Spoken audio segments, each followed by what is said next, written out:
Lake Natron in Tanzania. You shared this, and it's, oh, wow, the water's got this incredibly high pH, almost like ammonia, seriously caustic. And get this, it actually turns animals that fallen into these almost like stone figures. What's the deal there? Yeah, it's the chemistry, really. That extreme alkalinity combined with specific dissolved minerals in the water, it essentially preserves the remains. Preserves them. Right. It's sort of a natural mummification. The minerals basically encase the animal, stopping decay and creating those, well, those really eerie statues. Wild.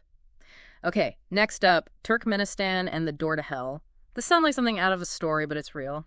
A massive crater just burning away in the desert for over half a century. Mm-hmm. Apparently, back in '71, some Soviet scientists were drilling for natural gas. Things went wrong, and they just set it on fire. They thought it would burn out quickly. It didn't. Nope, still going. Yep. It really highlights the sheer power and persistence of these natural resources, doesn't it? That's a lot of natural gas that's been continuously burning for all this time. Yeah, incredible. Okay, so from fire to weird silence. The silent zone in Mexico. You mentioned radios and compasses. Just stop working properly there.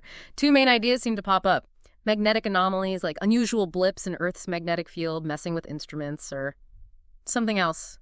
Maybe something from beyond. It's a classic case, isn't it? Trying to explain the unexplained. Are we looking at unusual but ultimately natural phenomena? Or is there something more, well, unconventional happening? The mystery itself is a big part of the appeal, I think. Definitely keeps you guessing. Now, brace yourself. The Mariana Trench. We're talking miles and miles deep, over 36,000 feet down. Just immense pressure. Totally. And the creatures down there, they look like they're from another planet. That anglerfish you mentioned, with its own glowing lure. Yeah. Straight out of a nightmare, or maybe sci-fi.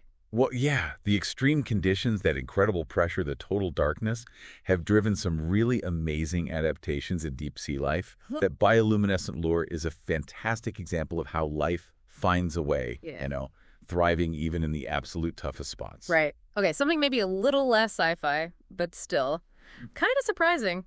Quicksand. Movies always make it seem like this instant death trap. Oh, right? yeah, very dramatic. But it is a real thing. You find it in swamps, near riverbanks, even some deserts, and yeah, it actually can trap you if you're not careful. Pretty much. Essentially, it's just loose soil or sand that's saturated with water. When you disturb it, like stepping on it, it loses its stability and kind of acts like a thick fluid. So yeah, it makes it hard to move and easy to sink. It's a good reminder to watch your step in certain places. Good point. Okay, back to the really bizarre.